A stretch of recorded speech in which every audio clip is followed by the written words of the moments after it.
자, 옆에 분들 서로 축복하는 시간 갖도록 하겠습니다. 자, 오늘 함께 하신 말씀은 데살로니가전서 5장 23절입니다.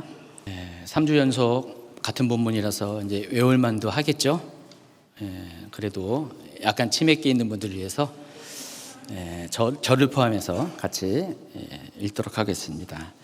평강 하나님이 친히 너희를 온전히 거룩하게 하시고 너희의 온 영과 혼과 몸이 우리 주 예수 그리스도께서 강림하실 때 흠없게 보존되기를 원하노라. 아멘. 3주째 계속 같은 본문으로 말씀을 드리기 때문에 여러분 또 어쩌면 좀 지루할 수도 있는데 또 새로운 말씀으로 여러분이 다가서기 바랍니다.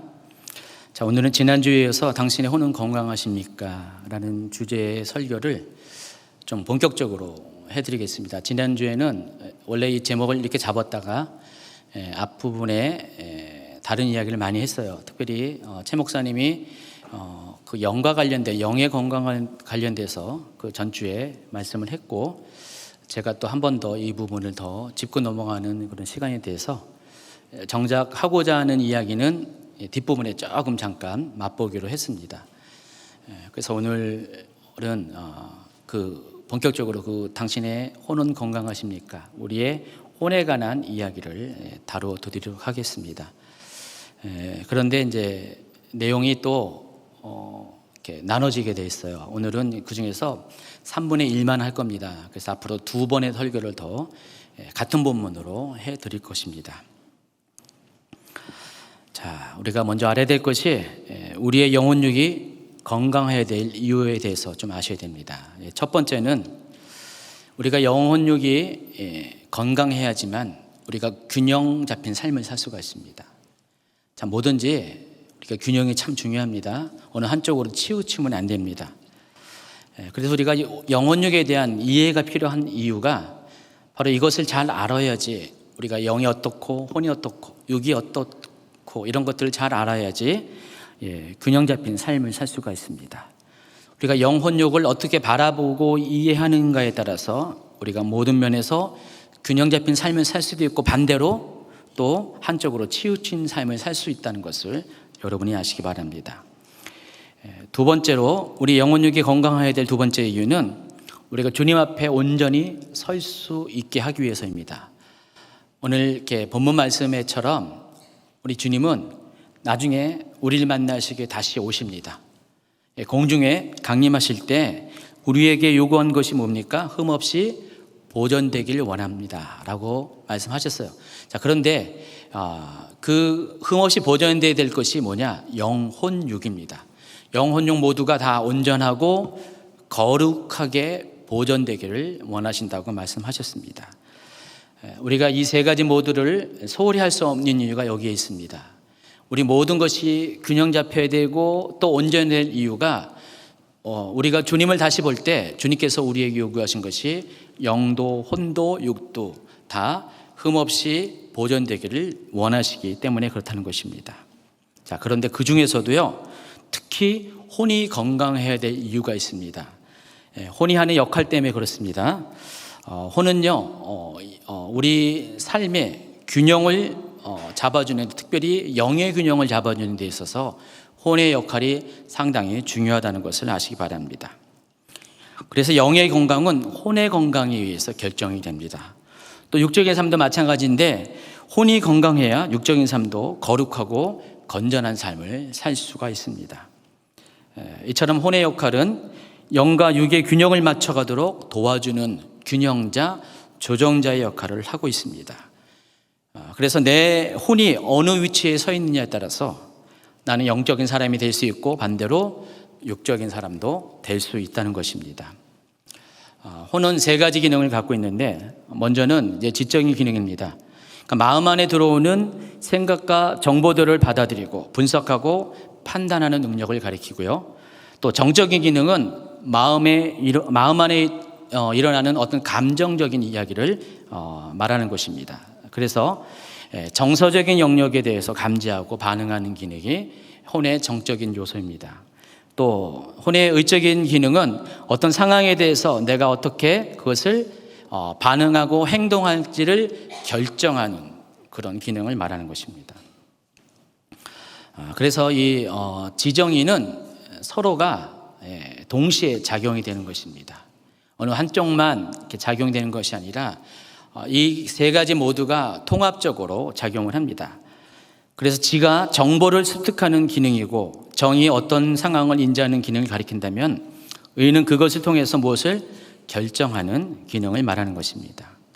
이 호는 이 세 가지 기능이 정상적으로 제대로 올바르게 작동할 때 모든 것의 균형을 잡아주는 역할을 합니다.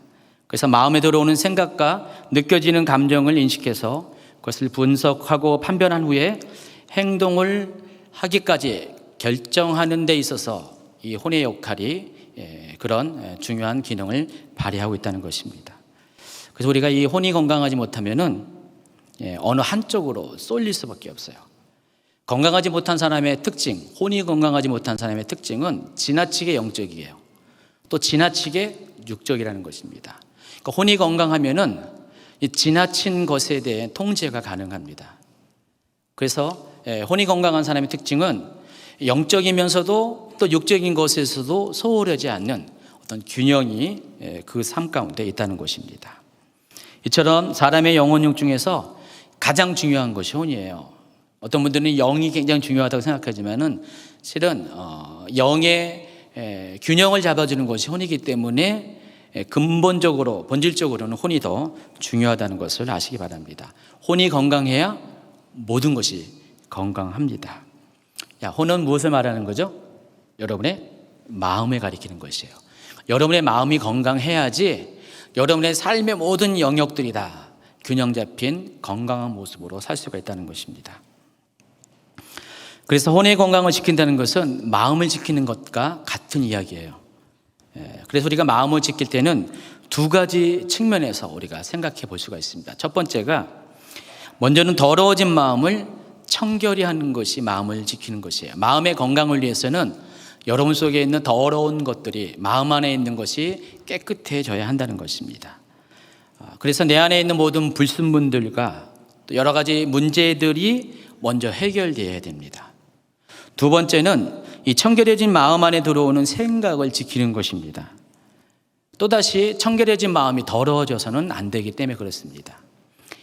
우리의 마음 관리는 두 가지 측면에서 생각해야 돼요. 첫 번째는 원래 이 마음 속에 있는 더러워진 것들을 깨끗이 하는 작업을 하고, 두 번째는 그 깨끗해진 마음을 다른 더러워진 곳에 오염되지 않도록 지키는 것. 그래서 우리 마음 속에 청결을 유지하기 위해서는요, 우리 안에 들어오는 생각을 통제를 잘해야 돼요. 우리에게 많은 생각들이 들어오는데 이 생각이 우리의 마음을 더럽히거든요. 이 생각이 우리의 마음을 더럽히지 못하도록 우리가 통제를 잘 해야 된다는 것입니다. 그래서 내 안에 있는 생각을 잘 조절하고 통제할 수 있는 사람은 마음이 건강하기 때문에 이런 사람은 영이 건강하고 또 영뿐만 아니라 영혼용 모든 면에서 균형 잡힌 건강한 삶을 살 수가 있다는 것입니다. 지난주에는 거의 3분의 2가량이 건강하지 못한 영의 문제에 대해서 다뤄드렸어요. 영이 건강하지 못할 때는 여러 가지 많은 문제들이, 예민한 문제들이 발생한다고 말씀을 드렸습니다. 이 점에 있어서 혼도 마찬가지입니다. 혼도 영과 같이 건강하지 못할 수가 있습니다.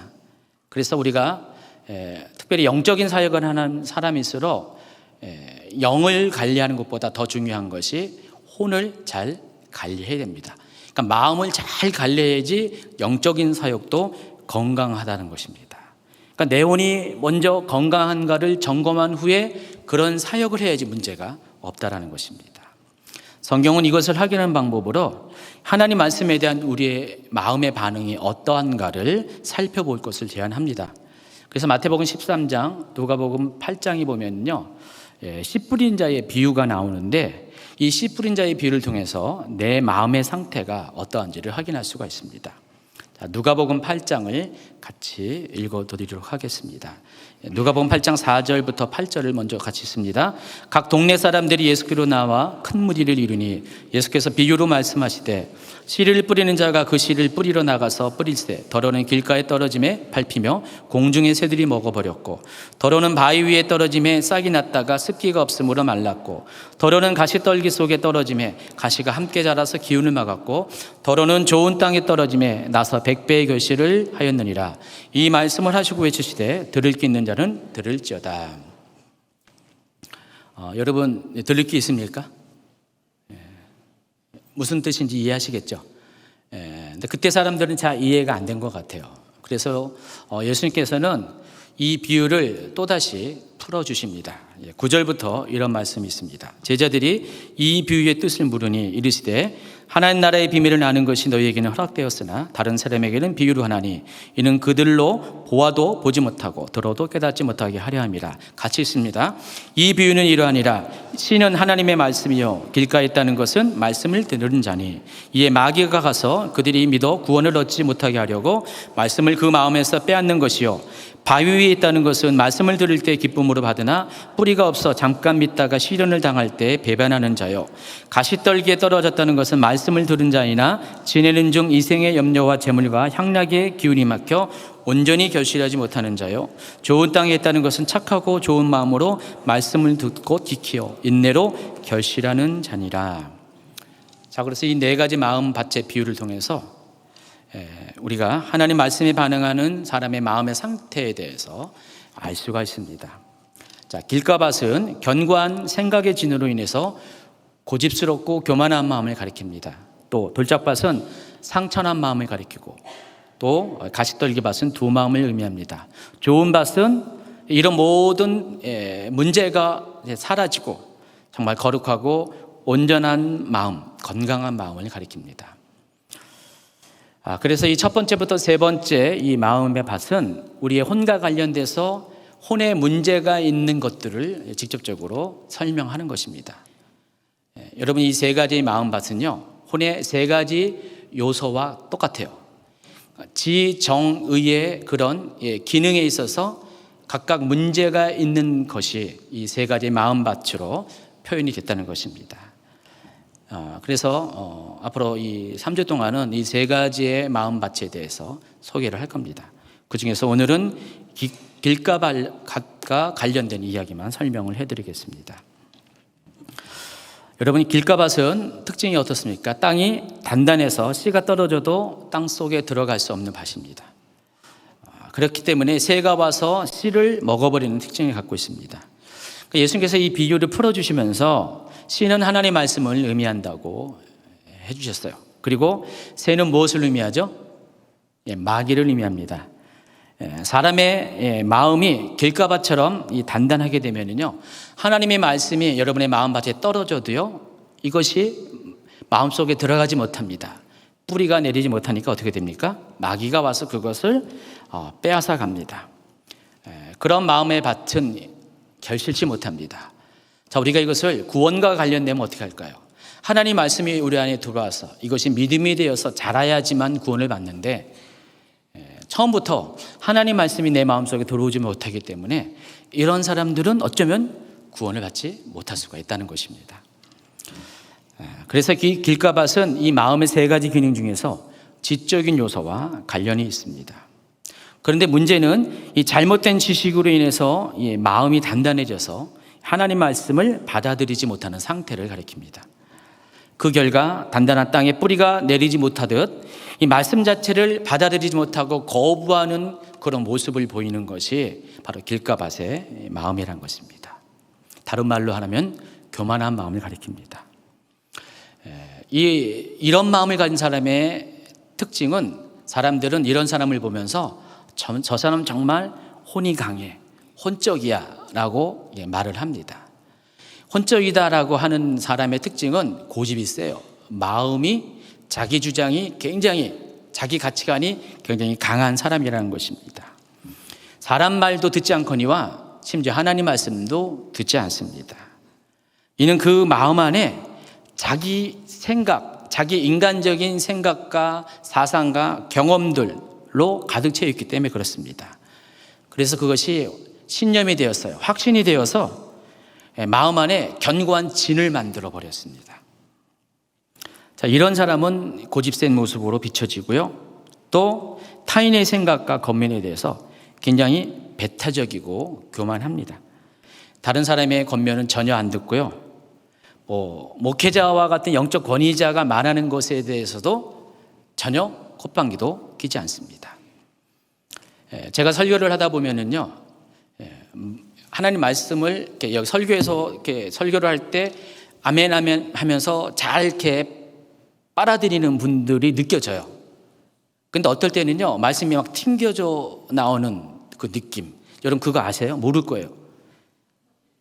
근데 여러분이 어떤 사람과 대화를 할 때 내가 말을 하면 그 사람이 내 말을 정말 이렇게 잘 듣고 받아들이는 그런 느낌을 받을 때가 있지만은 말은 하되 뭔가 좀 거부당하고 내 말을 안 듣고 내 말에 대해서 밀어내는 느낌을 받을 때가 있죠.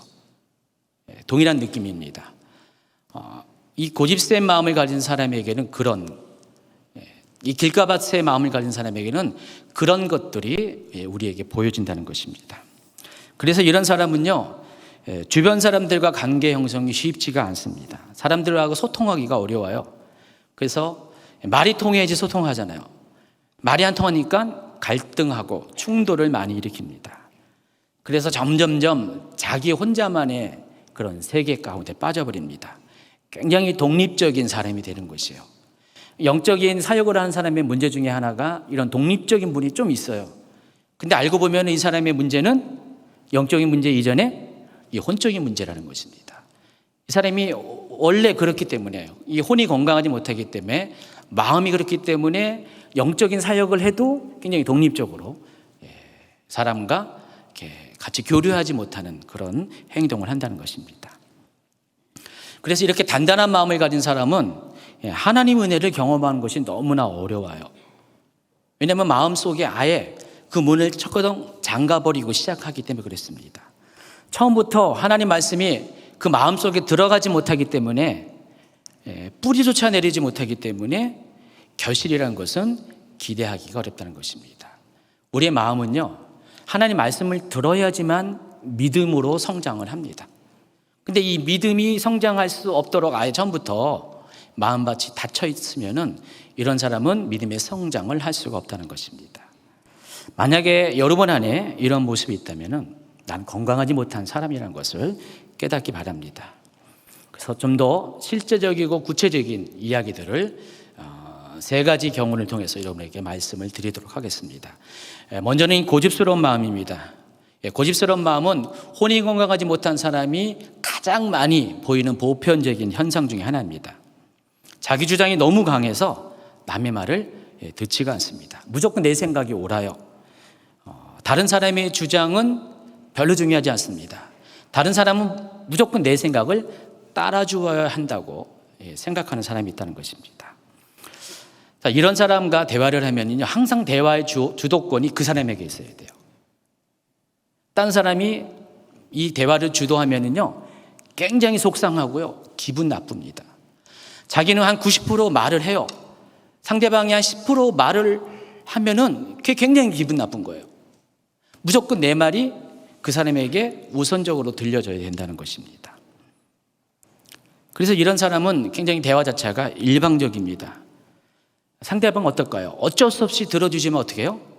빨리 좀 끝났으면 좋겠다. 여러분 설교 가운데도 그런 분이 있어요. 혼자 그냥 심취해가지고 열심히 얘기하는데 언제 끝나나. 혹시 제가 그러더라도 이해해 주시기 바랍니다. 중요한 것은 그렇게 하면서도 당사자는 모른다는 것입니다. 상대방이 얼마나 나와 대화하는 것이 부담스러운지를 인지하지 못한다는 것입니다. 자, 이런 사람들이 고집센 사람들이고요. 고집센 사람의 특징은 자기가 고집센 것을 전혀 모른다는 게 문제라는 것입니다. 그리고 문제를 항상 다른 사람에게 찾으려고 하는 경향이 있다는 것입니다. 혹시 여러분 주변에 그런 분이 계십니까? 아니면 여러분 자신이 그러십니까? 한번 잠깐 확인해 보겠습니다. 이제 몇 가지 이제 샘플을 드리는데 체크리스트입니다. 내가 누군가와 대화할 때 상대방이 한마디 하면은 나는 그 사람의 말이 끝나기도 전에 두세 마디 더 하고 때로는 나 혼자서 지나치게 말을 하고 또 남이 하는 말을 인내하지 못하고 기다려주지 못하는 경향을 갖고 있다. 김경사님 이렇게 가슴에 손을 올리는 게 저예요라는 뜻이에요? 예. 어쩌다가 이렇게 올린 거죠? 예. 두 번째, 내 생각에 대해서는 무슨 일이든 옳다는 확신은 강한데 다른 사람의 의견에 대해서는 항상 문제가 있다고 생각하는 경향이 있으십니까? 또 그래서 무슨 일이든 다른 사람에게 맡기지 못하거나 기다려주지 못하고 차라리 내가 해버리고 말아야지라는 생각을 좀 자주 하십니까? 이 세 가지 체크리스트를 한번 점검해 보셔가지고 여기에서 한 가지라도 해당한다면은 그분이 바로 고집센 마음을 가진 사람이라는 것입니다. 그리고 이 고집센 사람은요, 마음이 건강하지 못하다는 것을 아시기 바랍니다. 자, 혼의 지적인 기능이 건강하지 못한 사람의 두 번째 특징이 있습니다. 사람에 대해서 오해를 잘하고요, 왜곡을 잘하고 또 편견이 심하다는 것입니다. 자, 그런데 이렇게 행동하는 데는요, 원인이 있어요. 선입견 때문에 그래요. 다른 말로 하면은 이 선입견은 고정관념이라고 말할 수가 있습니다. 그러니까 사람들이 선입견을 갖는 이유가 뭘까요? 무엇을 들었기 때문에 그렇잖아요. 근데 그것이 잘못된 지식이라는 것입니다. 진실이 아닌 지식들, 잘못된 거짓 지식들이 들어와서 내 생각 안에, 내 마음 속에 가득 차 있을 때 그것을 통해서 잘못된 방식으로 남을 판단하는 경우가 많이 생긴다는 것입니다. 그래서 우리가 혼이 건강한 사람과 건강하지 못한 사람을 확인하기 위해서는요, 어떤 동일한 사건을 접할 때 그 사람의 반응을 보면 알 수가 있습니다. 먼저 혼이 건강한 사람은요, 선입견이 없어요. 그 사건을 있는 그대로 사건이 일어날 때마다 새롭게 봅니다. 과거의 어떤 경험에 의지하지 않고요, 오늘 그 사건이 일어났으면 그 사건만 바라본다는 것입니다. 그리고 진실을 알고자 하는 노력이 있다는 것입니다. 그래서 그 진실에 근거한 건강한 비판을 합니다.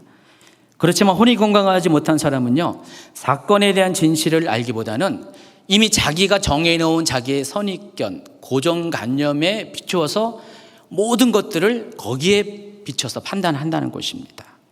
이것이 본능적으로 나타난다는 것이에요.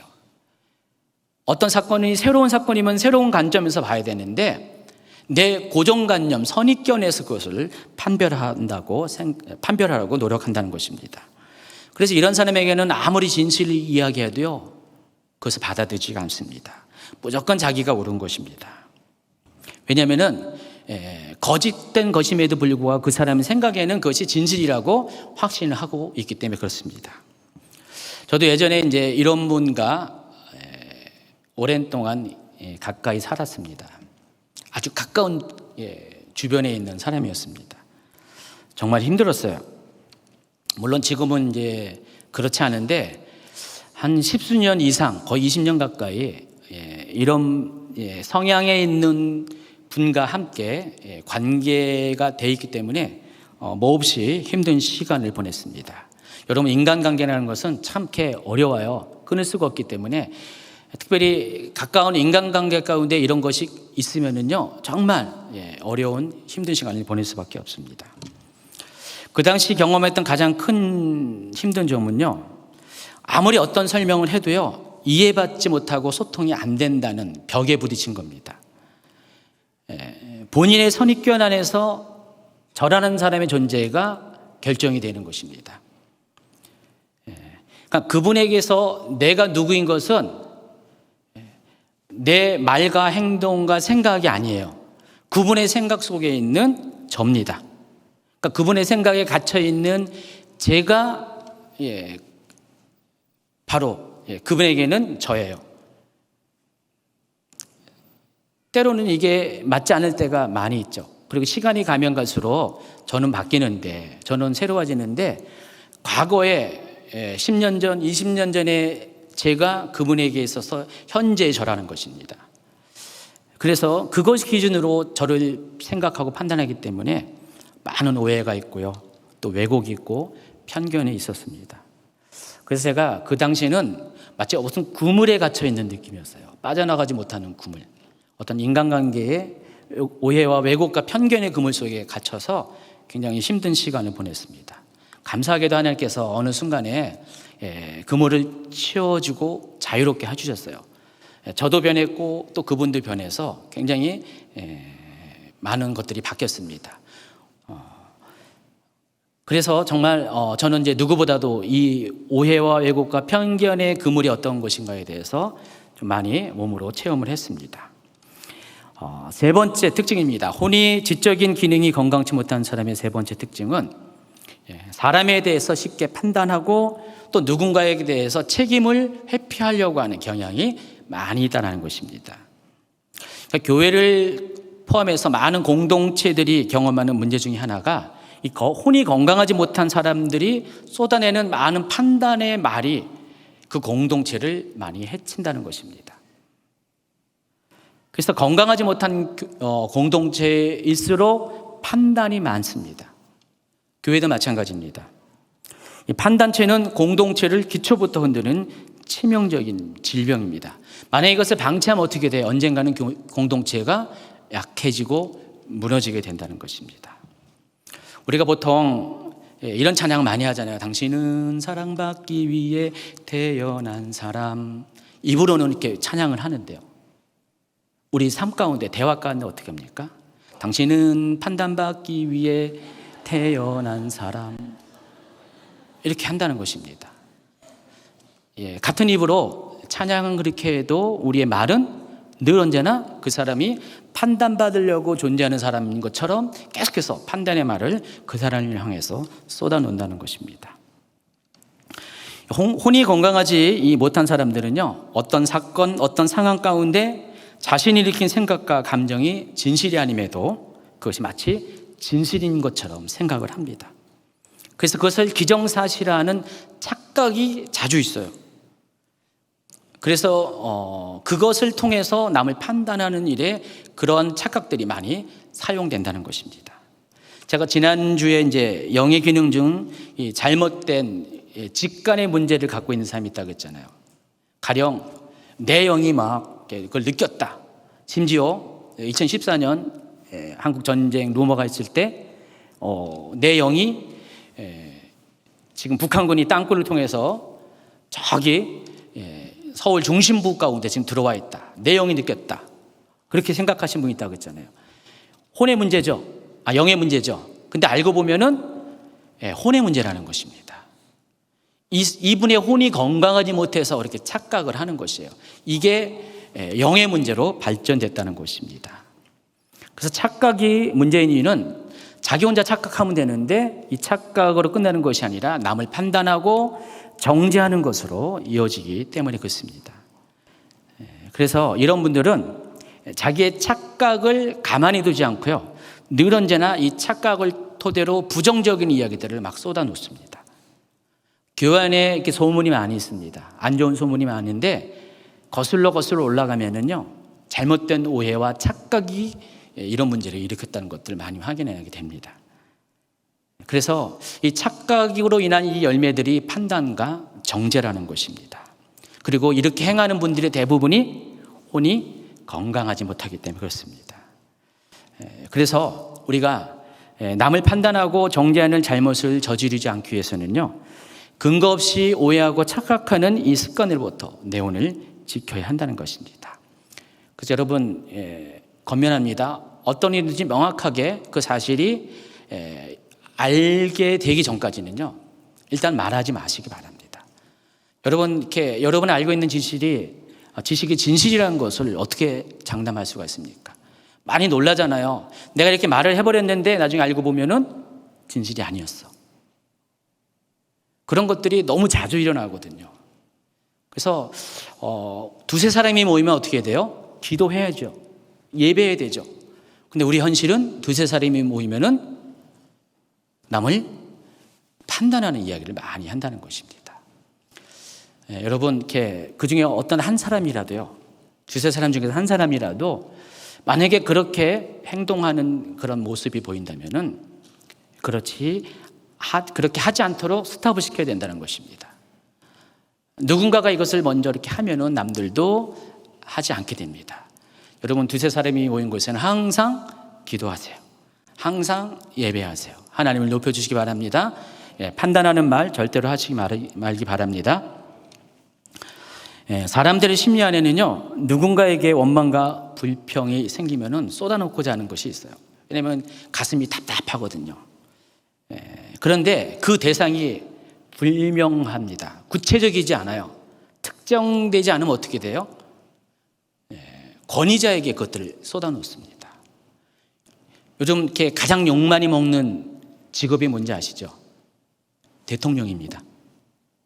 대통령은요, 좌우지간 잘해도 욕먹고요. 그러니까 이쪽에서는 잘한다 하면 저쪽에서는 분명히 못한다 그래요. 거꾸로 또 되는 경우도 많이 있습니다. 교회에서는 누가 많이 욕먹을까요? 접니다. 배불러요. 욕을 많이 먹습니다. 정말 이렇게 뭘 하다가 어떤 특정한 대상이 없는 아주 힘든 것이 있잖아요. 그럼 목사님을 원망해요. 아니면 전도사님을 원망하고요. 셀 리더들을 원망합니다. 여러분 셀 리더들 이제 이 심정 뭔지 알겠죠? 좀 이렇게 셀 리더 하다 보니까 애매하게 욕먹을 때가 많이 있잖아요. 저는 그 당사자들의 문제로 인한 것인데 셀 리더들에게 당신이 못해서, 당신이 이렇게 안 해줘서 이런 식으로 이렇게 욕할 때가 종종 있다는 것입니다. 어떤 분들은 이 목회자의 표정과 말투를 가지고 자기 생각대로 쉽게 판단을 합니다. 그래서 자기 생각을 근거로, 자기 판단을 근거로 저 사역자는 그럴 것이다 라고 단정하는 경우가 있습니다. 이런 일들이 종종 있어요, 진짜로. 또 다른 경우는 앞과 뒤의 스토리는 다 잘라버리고 어떤 특별한 한 가지 부분적인 것을 가지고 모든 것으로 확대해서 판단하는 경우가 있습니다. 또 어떤 분들은요, 목회자가 설교할 때 진실이 아닌데도 불구하고 오늘 설교는 나를 위해서 한 거다, 좋은 뜻으로 받은 게 아니라 나를 까기 위해서, 나를 공격하기 위해서, 나에게 화살을 날리기 위해서 하는 설교다. 때로는요, 자기가 어떤 상황을 겪었을 때 또 하나님이 또 목회자 입술 속에서 설교를 통해서 그것을 말할 때가 있어요. 좋은 식으로 생각하면은요, 하나님이 나를 깨우치기 위해서 하나님이 목사님에게 감동을 주셔서 대신 말씀하신다. 하나님 말씀 직접 못 드리니까. 이렇게 생각하면 좋은데, 목사님은 다 알아서, 하나님도 아닌데 다 알아가지고 내 사정, 내 문제를 어떻게 알고 나를 향해서 막 이렇게 공격을 한다. 여러분, 목사님들 그렇게 신령하지 않습니다. 거기까지 또 일부러 준비해가지고 비난하려고 설교 준비하는 틈도 없습니다. 아마 지금도요, 그런 분 계실 거예요. 목사님이 또 지금 내 얘기 하는 것이다. 설교를 하면 꼭 한두 번은 이 얘기 들어요, 제가. 오늘 설교는 목사님 날 까기 위해서 하는 겁니다. 정말 그런 소리를 거의 매번 듣습니다. 한쪽에서는 오늘 목사님 은혜 받았어요, 막 그래요. 근데 한쪽에서는 상처받았어요. 어떻게 그런 말을 할 수가 있어요? 근데 여러분, 동시에 같은 말을 할 때 다른 반응을 하는 이유가 뭐예요? 한 사람은 혼이 건강해서 그런 겁니다. 한 사람은 혼이 건강하지 못하기 때문에 그렇다는 것입니다. 만일 여러분이 그런 반응이 있다면은 내가 지금 문제가 있다라는 것을 깨달으셔야 됩니다. 인정하셔야 된다는 것입니다. 그래서 혼이 건강한 사람은요, 처음에는 그렇다 할지라도 어떤 말씀에 대해서도 어떻게 해요? 반응하는 것이 달라진다는 것입니다.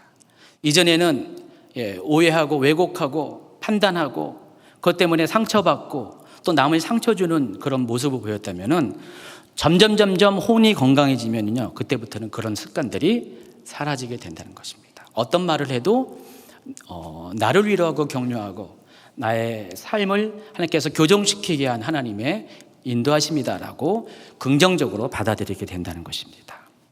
그러므로 여러분이 혼의 근력을 강화시켜야 돼요.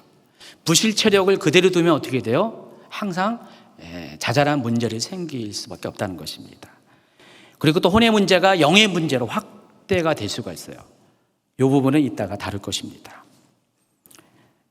또 혼이 건강하지 못하는 분들은요, 책임 회피를 하는 경향이 많이 있습니다. 약한 고리 중에 하나가 이런 것이에요.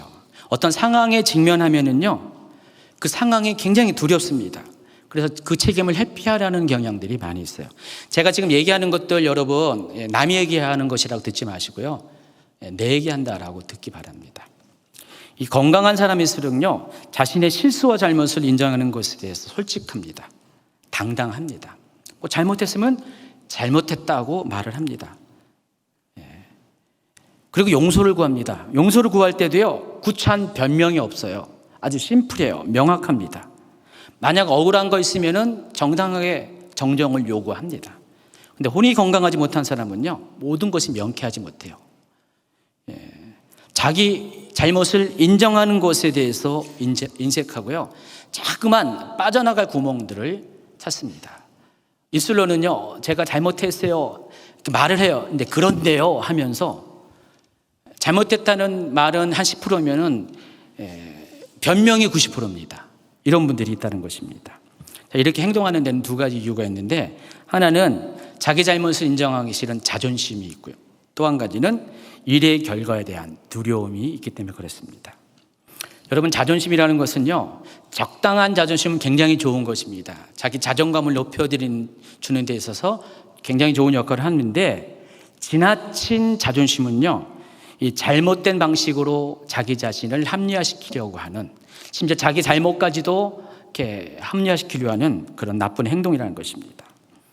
혼이 강한 사람일수록, 혼이 건강하지 못한 사람일수록 자존심이 세다는 것입니다. 그러니까 자존심을 자꾸만 고수하다 보니까 자기 잘못을 인정하는 것에 대해서 약하고요, 또 자기 잘못을 자꾸만 회피하려고 합니다. 그러나 자존심을 부리면 부릴수록 문제 해결은 안 된다는 것을 여러분 아시기 바랍니다. 마치 미로에 빠져드는 것처럼, 미궁에 빠진 것처럼 자존심 계속 부리다가는 어떻게 돼요? 문제 해결이 안 되고 계속해서 복잡해지게 된다는 것입니다. 어느 정도 이제 견딜 수 없을 때, 그때 이제 포기하고 항복을 합니다. 그러나 이미 그때는 너무 늦었어요. 많은 대가를 치르게 된다는 것입니다. 그래서 우리가 그 전에 알아서 자존심을 낮춰야 된다는 것이에요. 자존심을 낮추고 버리는 지혜로운 겸손이 필요하다는 것입니다. 또 사람들이 책임을 회피하는 두 번째 이유가 두려움 때문에 그렇습니다. 두려움은 인간관계는 물론이고 하나님과의 관계에 있어서 친밀감을 깨뜨리는 아주 중요한 요인입니다.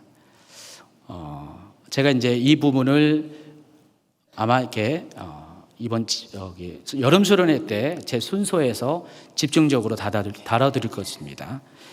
창세기 3장을 가지고 집중적으로 그 부분을 다룰 것인데, 잠깐 한번 보도록 하겠습니다. 창세기 3장 8, 9, 10절 같이 읽습니다. 그들이 그날 바람이 불 때 동산에 거니시는 여호와 하나님의 소리를 듣고 아담과 그의 아내가 여호와 하나님의 낯을 피하여 동산 나무에 숨은지라.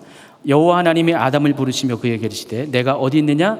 이르되 내가 동산에서 하나님의 소리를 듣고 내가 벗었으므로 두려워하여 숨었나이다. 아담이 죄를 지을 때 제일 먼저 한 첫 번째 반응은 두려움입니다. 두려움은 어디서 오죠? 죄책감에서부터 오는 것입니다.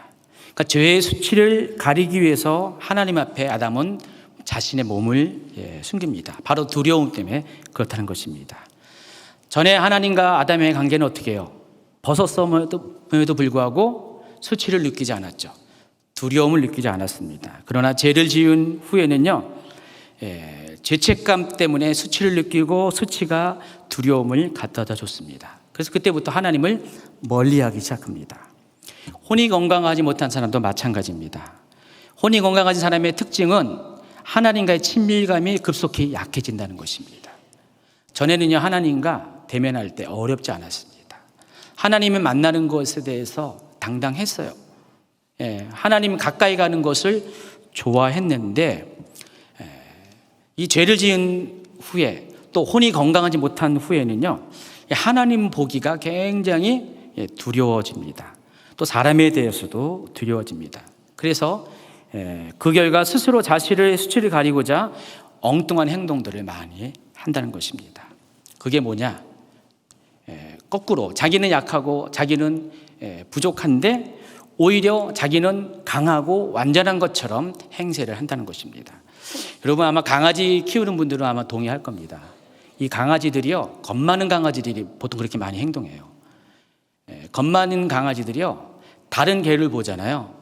굉장히 싸납게 행동을 합니다. 막 짖어대요. 덩치는 요만한데 큰 개를 보면은 정말 한 입거리밖에 안 되는 그런 작은 개인데도 불구하고 큰 대형견을 보면 오히려 작은 개가 달려들어요. 여러분 보시기에 참 재밌는 장면은 큰 개가 오히려 도망가요. 피해요. 저희 집에도요, 개 2마리가 있습니다. 소형견 2마리가 있는데 얘들을 보면은 꼭 하는 짓이 그래요. 굉장히 이렇게 이 개의 인격은 아니고 견격인가요? 평소에 착하고 그래요. 그런데 밖에만 나가면은 사람들을 만나기만 하면은 개 2마리 중에 1마리는 사람과 개 차별 없이 똑같이 싸나워요. 근데 1마리는 사람에게는 잘 엉겨붙고 다른 개에 대해서는 아주 그냥 짖어댑니다. 처음에는 좀 이해가 안 됐어요. 이중 경격이 보여서 이해가 안 됐는데 한참 지내고 보고 또 개 전문가들한테 얘기를 들어보니까 실은 두려움 때문에 무서워서 자기가 세게 보이려고 그렇게 행동을 한다는 것입니다. 사람의 혼이 건강하지 못하면요, 두려움을 많이 느낀 사람일수록 이렇게 반응한다는 것입니다. 속은 그렇지 않은데 겉으로는 굉장히 싸납고 까칠하게 행동하는 사람이 있다는 것입니다. 실은 자신 속에 있는 이 두려움을 감추려고 하는 행동이라는 것입니다. 그래서 이 자존심, 지나친 자존심과 두려움 모두가 공통점이 있어요. 진실을 가린다는 것입니다. 건강하지 못한 혼에서 나오는 이 반응이라는 것입니다. 아담은요, 이 죄책감으로 인한 두려움 때문에 자신의 죄를 감추고자 또 다른 이에게 전가를 합니다. 이게 책임 회피입니다. 그래서 우리가 이 부분을 치료받지 않고서는요, 계속해서 우리는 하나님 앞에 가까이 갈 수가 없어요. 하나님과의 친밀감의 문제는요, 실은 이런 혼의 문제와 직접적으로 연관이 있다는 것을 아시기 바랍니다. 혼이 건강하지 못한 사람은 하나님과 친밀하지 못합니다. 이 부분은 이제 수련회 때 다뤄드리도록 하겠습니다. 자, 이 차는 길가밭의 마음은요, 여러 가지의 문제점을 가지고 있음을 아시기 바랍니다. 사람들은 이런 마음으로 인해서 힘들어하고 더 깊은 상처 안으로 돌아갑니다. 자, 그런데 우리는 누구보다도 잘 아신 하나님께서는요, 어느 누구보다도 이 부분에 대해서 동감하십니다. 그리고 우리를 도우시고자 애쓰시다는 것을 아시기 바랍니다. 하나님은요, 이 문제에 대한 답을 가지고 계셔요. 그래서 그 답을 오늘 이 마음밭의 이 비유를 통해서 설명해 드리도록 하겠습니다. 2가지를 이야기하는데, 첫 번째, 우리가 이 길가밭의 마음을 가지게 된 이유에 대해서 먼저 아셔야 됩니다. 자, 이런 일을 겪으면서 알게 된 것이 있는데, 이 단단한 길가밭의 마음을 가진 분들도 처음에는 그러지 않았다는 것입니다. 그분도 처음에는요, 이렇게 고집세고 왜곡이 심하고 편견이 심하고 그런 사람이 아니었다는 것입니다.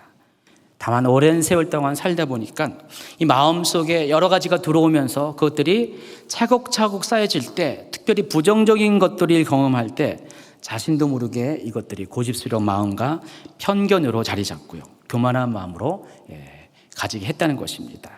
그래서 우리가 이 사람들의 이 마음이 단단한 것을 알고자 하면은요, 이 길가밭이 생성된 과정을 살펴보면 된다는 것입니다. 여러분, 길가밭이 왜 생겼죠? 사람들이 밟고 다녔기 때문에 그랬습니다. 처음에는요, 그 밭도 좋은 밭이었어요. 근데 사람들이 밟고 다니다 보니까 시간이 가면서 조금씩 단단해지기 시작했다는 겁니다. 시간이 많이 지나니까 정말로 씨도 먹히지 않는 그런 단단하고 고집센 그런 마음밭이 되었다는 것입니다. 그래서 여러분이 주의해야 될 것이 처음부터 이것을 허용해서는 안 된다는 것이에요. 우리의 환경은요, 또 우리 주변의 사람들은요, 늘 끊임없이 여러분의 마음을 자꾸만 밟으려고 하는 경향이 있습니다.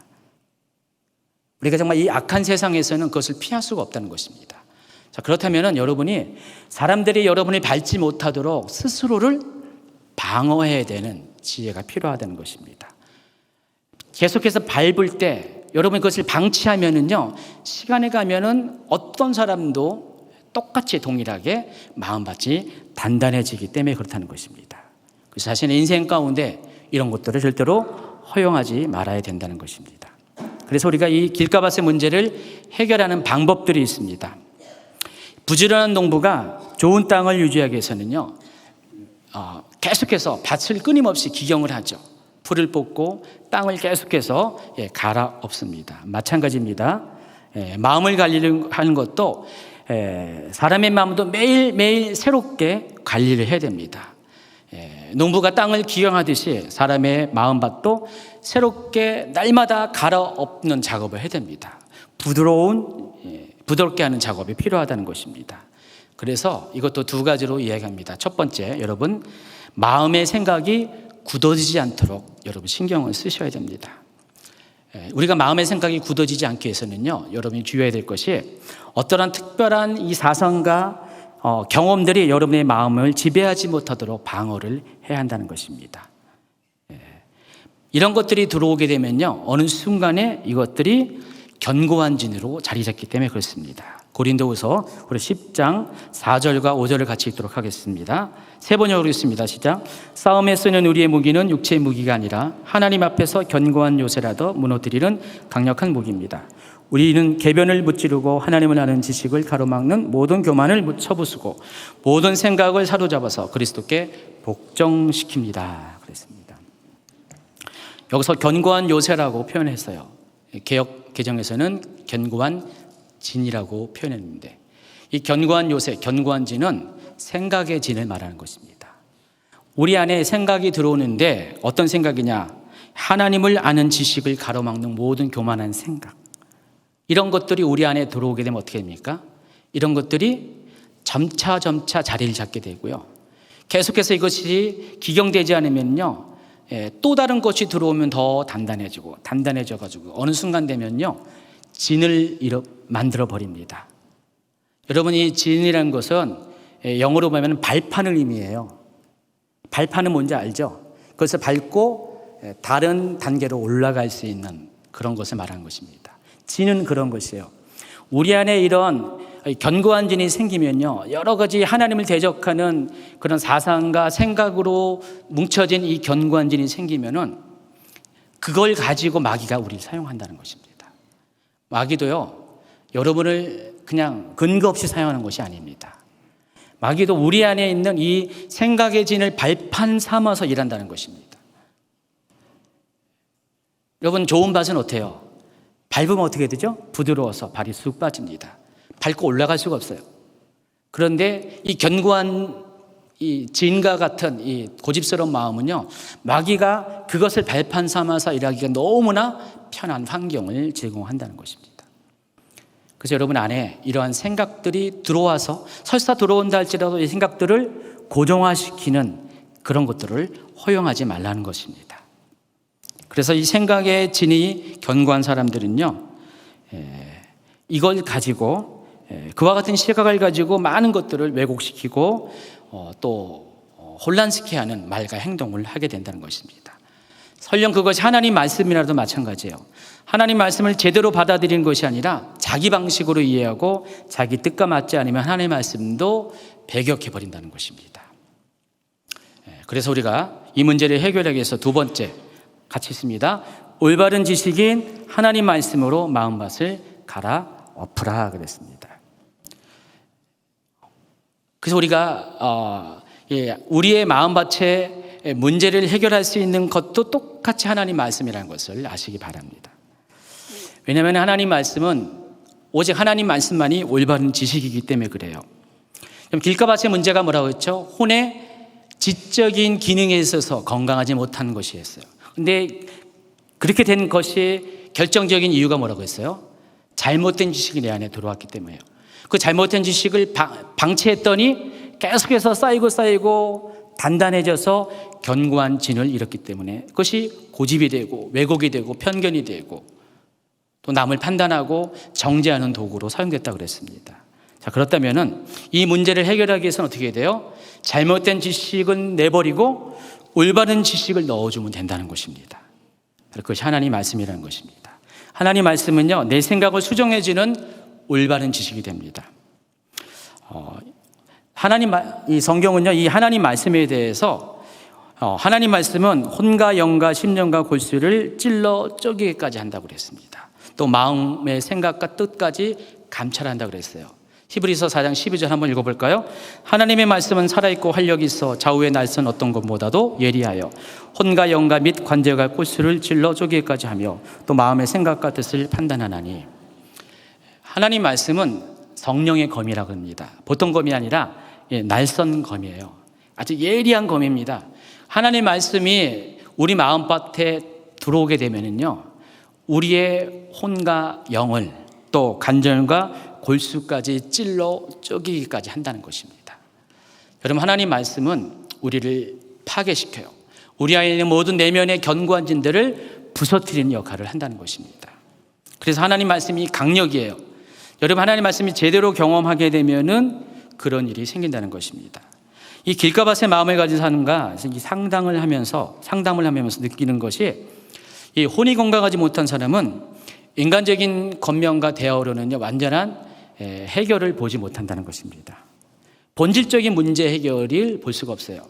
100%의 문제 해결을 볼 수가 없다는 것입니다. 진지하고 또 신중한 대화를 합니다. 뭔가 좀 바뀌는 것 같아요. 회복이 된 것 같은데 결국 동일한 상황이 만나잖아요. 다시 원위치 된다는 것입니다. 같은 예전의 패턴으로 돌아가는 분들이 많이 있다는 것입니다. 그래서 이 사역자로서 또 그분들을 도우는 입장에서 때로는 한계 상황이 올 때가 많이 있어요. 아무리 우리가 사람의 말로서 권면을 한다 할지라도요, 한계가 있다는 것입니다. 그렇지만은 이 사람의 내면을 변화시키는 것, 이 혼의 문제를 근본적으로 변화시키는 것은 하나님 말씀이라는 것입니다. 하나님 말씀은 히브리서 4장 12절 말씀처럼 정말 우리의 혼과 영과 관절과 골수를 찔러 쪼개는 강력이라는 것입니다. 그래서 여러분, 여러분이 변화받기 위해서는요, 이 교만한 마음을, 이 단단해진 마음을 부드럽게 하기 위해서는요, 최대한 하나님 말씀에 자신을 노출시켜야 한다는 것입니다. 진재교회는 말씀을 많이 강조합니다. 예배를 강조하고 말씀을 강조하고요. 주일 예배뿐만 아니라 주중 예배, 또 큐티 등 많은 것들을 권면을 합니다. 근데 여러분, 주일날 오시는 분들도 여기 많이 계신데, 여러분 주중에 뭐 하십니까? 세상 일이 너무 바빠가지고요, 하나님 말씀을 못 들은 경우도 많이 있죠. 그런데 여러분, 이 하나님 말씀은 매일 들어야 돼요. 우리가 일주일에 한 번 듣고 세상을 나가고 하나님 말씀에 대해서 귀를 닫고 있잖아요. 여러분이 인식하지 못한 사이에 여러분의 마음이 그새 또 굳어버려요. 여러분, 어떤 부드러운 음식을 만들었을 때 3일만 방치해 보세요. 단단해지잖아요. 딱딱해지잖아요. 먹을 수가 없어요. 우리의 마음도 마찬가지입니다. 하나님 말씀으로 매일 공급받지 못하면 우리의 마음이 하루 이틀 지나면 점점 굳어집니다. 그래서 주일날 다시 올 때는요, 그 굳은 거 깨트리는 작업부터 해야 돼요. 그런데 주중에 계속 하나님 말씀을 들은 사람은요, 주일날 오면 어떻게 해요? 마음이 이미 부드러워졌기 때문에 아멘으로 반응할 수밖에 없어요. 여러분, 이렇게 주일날 올 때마다 좀 말씀 듣기가 힘든 분 계시죠? 정말 오늘은 빨리 안 끝나나, 지금도 빨리 안 끝나 생각하는 분이 좀 있을 것입니다. 근데 여러분, 평소에 주중에 하나님 말씀 계속 들어오시면은요, 이런 생각이 거의 없어요. 여러분, 이렇게 이스라엘이 농사를 지을 때 하나님께서 다양한 비를 부어주세요. 이른 비와 늦은 비를 부어주시고요. 또 광야에도 이슬 같은 비를 이렇게 부어주십니다. 비가 온 것 같지 않은데 새벽 보면 이슬이 내려가지고 건조한 광야를 죽입니다. 하나님은요, 다양한 방식으로 우리의 마음밭이 굳어지지 않도록 우리에게 수분을 공급하십니다. 그게 하나님 말씀이라는 것입니다. 여러분의 삶 가운데 마음에 하나님 말씀이 공급되지 않으면요, 여러분 마음은 단단해지고요, 푸석푸석해지고 먼지나는 마음이 됩니다. 이런 먼지가 굉장히 골치가 아프잖아요. 문제를 일으키잖아요. 자기도 힘들고 남들도 힘들게 합니다. 막 먼지가 일면은 앞이 보이지 않습니다. 여러분 마음에 항상 이렇게 수분을 공급해야 되는데 이 수분은 하나님의 말씀이라는 것을 꼭 기억하시기 바랍니다. 그냥 한 번에 공급되는 것으로 만족하지 말고요. 여러분 꾸준히 날마다 산 가운데 하나님 말씀 앞에 여러분 자신을 노출시키시기 바랍니다. 이런 분들은 정말 달라도 확실히 다르다는 것을 제가 많이 경험합니다. 아까 제가 초반부에 이 말씀을 전할 때 이 말씀이 이렇게 튕겨져 나온 사람이 있고 빨아들인 사람이 있다고 했죠. 평소에 마음밭이 부드러워져야지 말씀을 빨아들입니다. 대부분 설교자의 문제를 삼아요. 설교자의 문제도 있어요. 당연히 있어요. 그런데 어떻게 같은 현장에서 어떤 사람은 은혜 받고 어떤 사람은 은혜를 못 받고 상처받습니까? 실은 설교자의 문제보다도 자기 자신의 문제라는 것을 깨닫기 바랍니다. 이런 말 했다고 상처받지 마세요. 또 다음 주에는 상처받은 마음에 대해서 이야기할 겁니다. 여러분 실은 내 혼의 문제라는 것을 아셔야 돼요.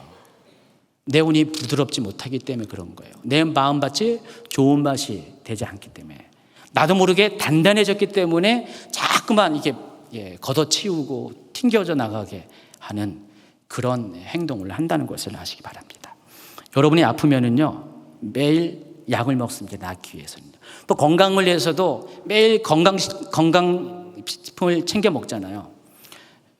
마찬가지입니다. 여러분의 영과 혼의 건강을 위해서, 여러분의 영혼육의 건강을 위해서는요 매일 약을 드셔야 돼요. 하루도 빠짐없이 신약, 구약을. 하나님이 옛날에 구약을 주셨고요, 지금 신약을 주셨고요, 다 유효합니다. 그래서 이 하나님 말씀인 성경을 약처럼 매일매일 꼬박꼬박 복용하시기 바랍니다. 그런 분들은 반드시 변화받습니다. 시간 차이가 있을 뿐이지 하나님 말씀 앞에 자신의 삶을 노출시킨 사람, 매일매일의 삶에 노출시킨 사람은 반드시 변화받습니다. 저는 그런 분들 많이 보았습니다. 하나님 말씀만이 단단해진 우리의 마음밭을 기경할 수 있는 강력입니다. 여러분 그 하나님 말씀을 통해서 여러분 마음밭을 때로는 호미질처럼 이렇게 기경하고 때로는요 강력한 포크레인처럼 기경하시기 바랍니다. 하나님은 어떤 특별한 순간에 포크레인처럼 여러분의 마음밭을 확 뒤집어 놓을 때가 있어요. 어떤 사건을 통해서. 그럼 평소에는 그렇지 않습니다. 호미질로서, 괭이질로서 여러분 마음밭을 이렇게 기경합니다. 여러분, 그 일에는 수고가 따릅니다. 여러분이 하셔야 돼요. 여러분이 정말 그 호미질이라도 하셔야 된다는 것입니다. 매일매일 하나님 말씀 앞에서 그렇게 애쓰고 노력하고 하나님 말씀을 받아들이려고 하는 그런 순전한 마음을 갖기 바랍니다. 더 이상 고집스럽고 교만하고 괴팍한 마음 갖지 마시기 바랍니다. 여러분 계속 그런 마음 갖고 있으면 결국 여러분의 삶의 종점은 패망이라는 것입니다. 교만은 패망의 선봉이라고 그랬습니다. 그런데 그것을 끝나는 것이 아니라 이 세상의 실패가 끝난 것이 아니라 장차 오는 세상에서도 여러분 하나님 은혜에 동참하지 못할 수가 있다는 것을 깨닫기 바랍니다. 주님의 얼굴을 볼 수가 없다는 것입니다.